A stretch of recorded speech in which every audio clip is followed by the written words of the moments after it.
Ya, silakan. Terkait dengan ilmu kauniyah dan kauniyah. Ya. Ini dalam kehidupan kita untuk pengamanan kita. Tentu katakan arahnya kita ingin surganya Allah. Ya. Apa yang menjadi ilmu yang harus kita utamakan yang kuat dulu? Kauniyah dulu atau kauniyah dulu? Terima kasih. Di dalam kitab Ushul Tsalatsah, penulisnya Syekh Muhammad bin Abdul Wahab. Kalau ketahuan penulisnya, orang-orang teman-teman di Nahdlatul Ulama tahu, gak akan dibaca Wahabi, Syekh Muhammad bin Abdul Wahab. Ya. Tapi di situ beliau menuliskan, ya, ini pernah ada cerita. Kitab itu ditutupi bagian penulisnya, disodorkan pada seorang kiai, lu baca, ini bagus sekali kami. Ya, ini harusnya diajarkan. Nah, padahal kalau tahu penulisnya nggak bakalan mau. Karena memang dalilnya kuat sekali, Quran, hadis, logikanya sederhana, mudah dipahami. Di antara yang ditulis sana ada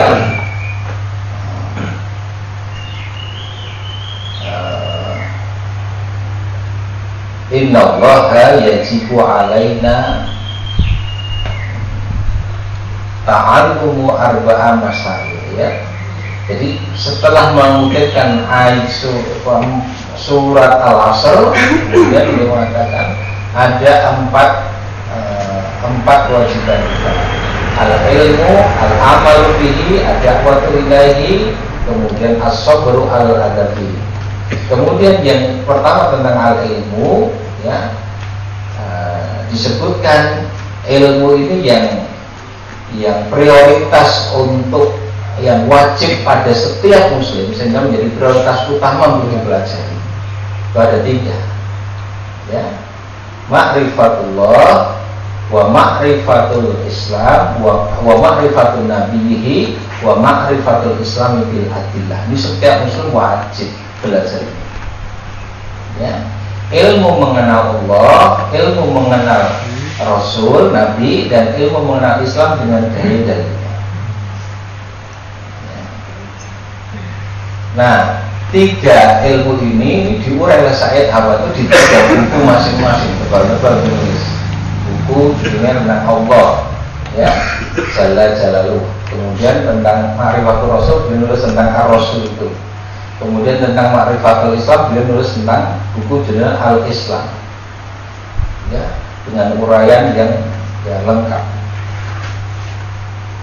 Nah, ini kalau mau pelajari keseluruhan 3 buku itu sudah memadai bagi setiap kita untuk mengenal Allah, mengenal Rasul, mengenal Islam dengan keseluruhan dalil. Sebetulnya nggak akan terlepas kauniannya, karena di situ akan mengungkapkan tentang alam semesta. Di antara misalnya nanti ada satu kitab namanya Al-Iman tulisan Abdul Majid Az-Zindani tentang cara mengenal Allah Subhanahu wa taala. Satu di antaranya melalui ciptaannya. Lalu diurai ciptaan Allah seperti apa? Kauniannya masuk di situ. Jadi nggak usah khawatir concern dengan persoalan agama kedaduran ngerti apa-apa. Itu menjadi sangat menguasai semuanya. Karena konsep di dalam agama kita ini tidak terpisah kauniyah dengan kauniyah.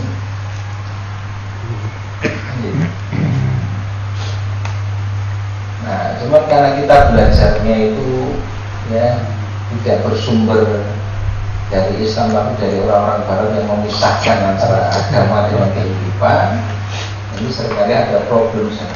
Bahkan kadang-kadang menyimpang dari semestinya. Nah, sehingga perlu koreksi, ya, orang-orang yang menguasai Quran ini untuk melakukan koreksi terhadap ilmu-ilmu. Ada ilmu yang sifatnya objektif, siapapun mempelajarinya akan mendapatkan hal yang sama, tetapi tentu tetap berbeda dengan jika yang memahami itu adalah orang yang berilmu. Karena proses berilmunya itu akan dia lanjutkan sampai pada sumbernya. Jadi misalnya ini, belajar tentang proses terjadinya hujan. Itu tidak dengan keimanan kan hanya mempelajari fenomena alam saja. Ya, matahari, ya nyerap, ya air dari sungai, laut dan sebagainya terus menjadi awan gitu kan. Terus kemudian menebal awan ini turun menjadi hujan gitu. Cuma berhenti di situ. Tapi kalau orang beriman akan bertanya, saya ngatur itu apa? Yang melakukan pengaturan proses itu sosok terjadi dengan sendirinya. Nah ini bertentangan dengan akal yang sehat.